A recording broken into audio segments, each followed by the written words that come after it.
Hello, my beautiful people of Africa. I welcome you once again to Africa, my Heritage TV. This, as usual, is your boy Kwame, the African child. I feel so proud to always have you on this platform. Thank you for watching all the videos that we've previously uploaded on the platform. Thank you for liking the videos after watching. Thank you for subscribing to the channel also, but please, I'm reminding you to also click on the notification bell after your subscriptions. And clicking on the notification bell will enable you to receive alerts on the new videos that we are going to upload on this platform. Please make sure after watching the video, you also leave beneath the video your suggestions and your comments as to the direction that you would want this channel to go. Please recommend the channel to your friends and family also so that the channel can grow, and together we can use this channel as a means, as a medium, as a platform, as a springboard to project and to promote Africa across the globe. So in case you don't know, Africa, my Heritage TV is all about Africa. It is all about Africa. It is about anything that have the African name and that have the African tag. Africa, my Heritage TV is meant to promote that. So we are making sure that we can repackage Africa, we can rebrand Africa, and make sure Africa can be competitive with respect to the rest of the Western world. We are making sure that whatever has the name of Africa can be sold to the international world. We are making sure that Africa can never be a continent that will be looked down at. We are making sure that Africa can stand tall and to become one of the most developed economy in the next 20 years ahead of us. I cannot do that alone, but together as Africans living in diaspora, together as Africans home base, and with the right orientation of our leaders that are taking affairs of the governance, we can transform Africa and to make Africa become competitive. Thank you, and God bless you for joining me. We are still on the 2022 African Cup of Nations that is still ongoing in the nation of Cameroon. And as I said, the tournament has lived up to expectation. The tournament so far has lived up to expectation because we are having the audience, we are having the international mileage, the brouhaha, the ecstasy and the euphoria surrounding the tournament has been so beautiful. All the matches has been cagey, it's been competitive, and both teams are always striving to win. And that tells us the DNA of the DNA of Africa, the DNA of the African Cup of Nations.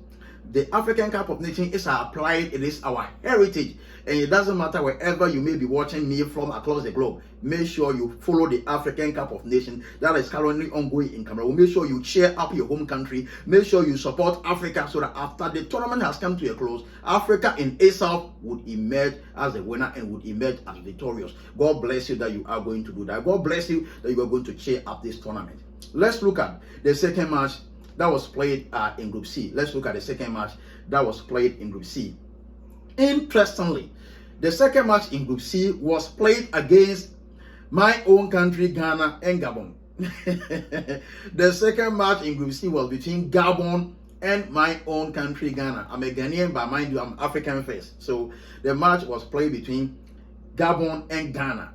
So after the 90 minutes of our quality playing time, both teams scored one goal. Both teams scored one goal. So it was like they equalized one goal at the same time after the 90 minutes of the match. So the game was a draw game, but it wasn't like a goalless draw. It was like 1-1 draw. It was 1-1 draw after the 90 minutes. So let's look at the players that scored the goal on the side of the Gabonese. So the goal came on the 88th minutes and it was scored by Jim Alevina. So on the Gabonese side, they were able to equalize, to counter, or to stop the Ghanaians from emerging victorious on the 88th minutes, and the goal was scored by Jim Alevina. And the Ghanaian side, the goal was scored by Andrew Ayew, who is the captain for the Blasters, and the Blasters is the nickname for the Ghana men's national team. So Andrew Dede Ayew scored in the 18 minutes to put Ghana on the lead, but that lead was cancelled on the 88 minutes by Jim Alevina to make it 1-1 draw. And as I said, there was also one record that was received in the game, and that record was received by Benjamin Tete on the 94th minute. So after the 90 minutes of playing time, the injury time that was added, the 4 minutes, Benjamin Tete on the Ghanaian side received record. But let's just go straight and look at the post-match statistics between Ghana and Gabon. So after the 90 minutes of our quality playing time and the injury time of 4 minutes that was added to it, the shots that were taken in the game, there were 14 shots on the side of the Gabonese as against 6 shot on the side of the Ghanaians. Let's look at the shot on target. There were 3 shots on target on the Gabonese side as against 1 shot on target on the Ghanaian side.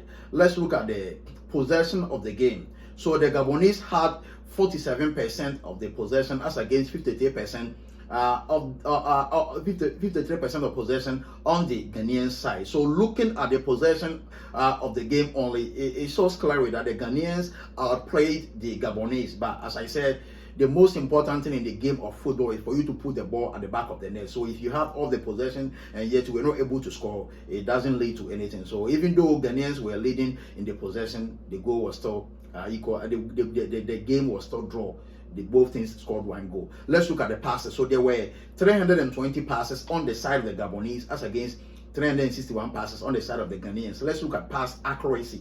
There were 78% pass accuracy on the side of the Gabonese as against 76% pass accuracy on the side of the Ghanaians. Let's look at the fouls that were committed on both sides of the game. So there were 30 fouls committed on the side of the Gabonese as against 21 fouls that were committed on the side of the Ghanaians. So clearly from the fouls, you can say the game was very physical. The game was very cagey. It was very competitive. Like both teams struggled to win. So if both teams are like striving to win, you should be expecting many fouls that will be committed in the game. So we don't have to be surprised with the high numbers of the fouls at all. Let's look at the yellow cards. So there were 3 yellow cards on the Gabonese side as against 4 yellow cards on the Ghanaian side. Let's look at the red card. So there were 0 red card on the side of the Gabonese as against 1 red card on the side of the Ghanaians by Benjamin Tete. Let's look at the offside. There were 1 offside on the Gabonese as against another 1 offside on the side of the Ghanaians. Let's look at the corners. There were 5 corners on the Gabonese side as against 3 corners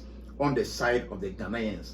Where was this match played? So the stadium that hosted this match is Amadou Ahidjo Stadium. Amadou Ahidjo Stadium hosted this match. So now, after the 2 matches in Group C have been looked at, we can now just go straight and look at the standings or the tables of Group C after the second match of that group. So after the match day 2 of Group C, Morocco is still leading the table with 6 points and plus 3 goals as against Gabon on the second of the table with 4 points and plus 1 goal.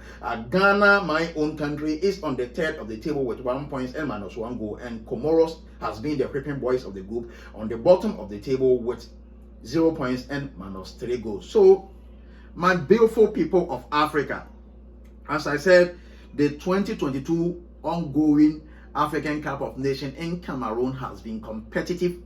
He has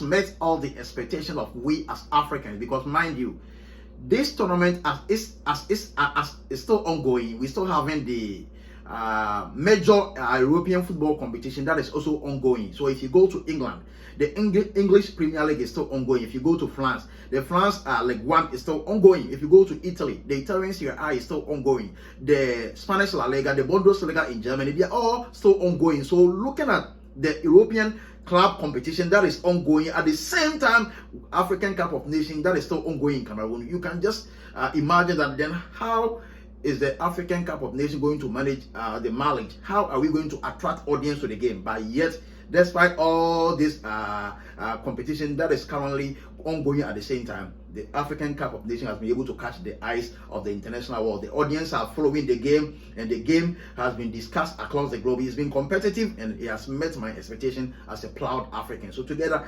let's all support the African Cup of Nations, because that is our only pride and that is our only heritage as Africans. God bless you, and please, after watching this video, make sure you will subscribe, and after subscribe, click on the notification bell to receive alerts on new videos that we'll be uploading. Please, after watching the video, like the video also, because if you like the videos that you have watched, it triggers the YouTube algorithm in promoting that video further, so that all Africans in diaspora all across the globe can also have access to that video and to also watch it.